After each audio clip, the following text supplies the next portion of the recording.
Every time there will be a Netflix original anime based on a video game, God flips a coin. And we either get a phenomenal show like the Castlevania anime, or we get an anime like Dragon's Dogma. And when I heard that we were getting a show based on the OG MOBA, Defense of the Ancients or otherwise known as Dota, my first reaction was not excitement but the question, just why? Why? They could be making an anime about anything else. I had that kind of reaction not because I didn't know about the game. On the contrary, Dota and I go way back. Like I used to play Dota a lot. Like a lot. Here are my R's from my second Steam account. And here are the R's from my first one. So yes, I'm what you call a recovering MOBA addict. And as one, I have a love and hate relationship with the game. It's mostly hate honestly. So I tried watching it for old time's sake and man, maybe because I went in with zero expectations, but I was pleasantly surprised. Like I enjoyed this anime quite a lot. Not enough for me to dive in and play for another 1,000 hours, but enough for me to get invested in the lore at the very least.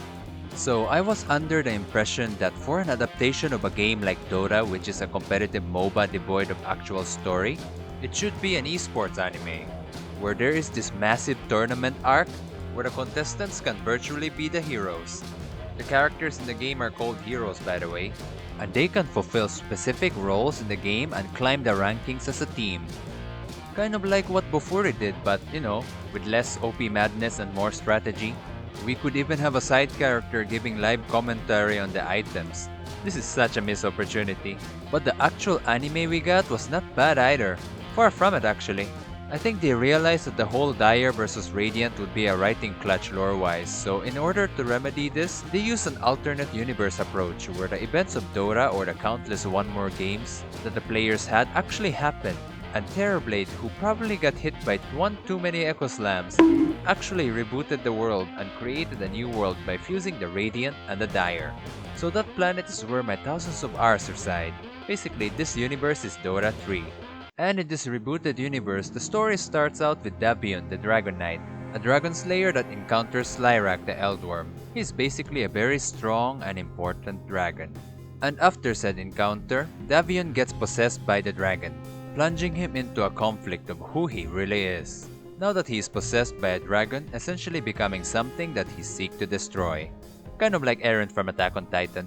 And he crosses paths with Mirana, the Princess of the Moon, who is easily the best girl of this show, who was exiled because of her failure to protect the lotuses of Mene, making her doubt her own identity and self-worth, even calling herself a princess of nothing. But we all know she's best girl. And after an inciting incident, Davion, Mirana, and the crew go on a journey together to find their individual answers.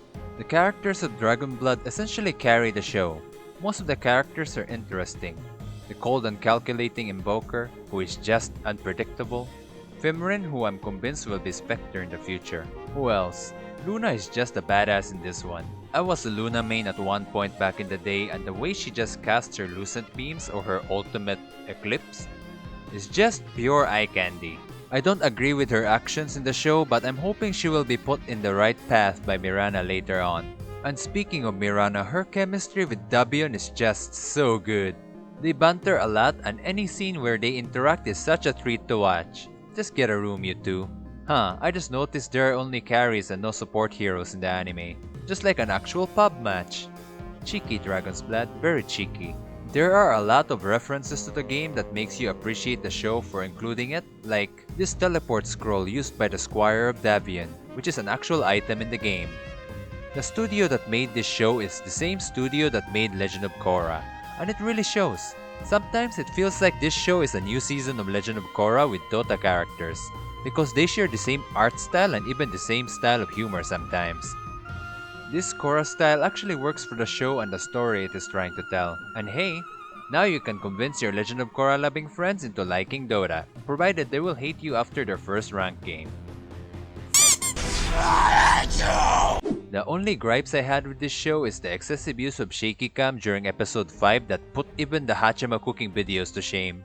And the fact that there was a lot going on for just 8 episodes and the plot charges fast like Spirit Breaker, and sometimes you just want them to slow down a bit so you can process what is happening. But ultimately this kept me on the edge of my seat till the season finale, so it wasn't all bad. Thankfully, Dragon's Blood followed a key central theme which kept it from going all over the place, which is to regain what is lost. And this is the central motivation for all of the characters in the show, which made it easier to follow. For example, Dabion wants to regain his humanity, Mirana wants to regain the Lotuses, the Invoker wants to regain his peace, and Fimrin wants to regain her rightful home.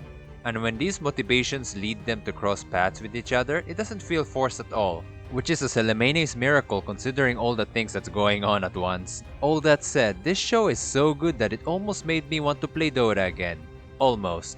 But for now, I want one more season instead of one more game. P.S. Mirana's best girl. Did you enjoy the video? If you did, please like, subscribe, hit that notification icon for more contents like this, and I'll see you guys next time.